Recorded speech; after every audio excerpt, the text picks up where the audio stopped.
Passport দেয় নাই এই কথা বলে যে তার বিরুদ্ধে ফৌজদারি মামলা চলমান আছে। এই সংক্রান্ত একটি রিট পিটিশন আদালতে দায়ের করা হয়।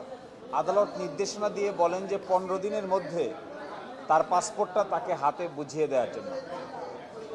তাতেও পাসপোর্ট তাকে বুঝিয়ে দেয়নি। না দেওয়ার কারণে আদালত অবমাননার দরখাস্ত করা হয়।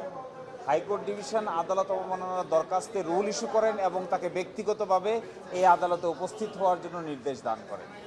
এই আদালতে উপস্থিত হয়ে তিনি ব্যাখ্যা দেন।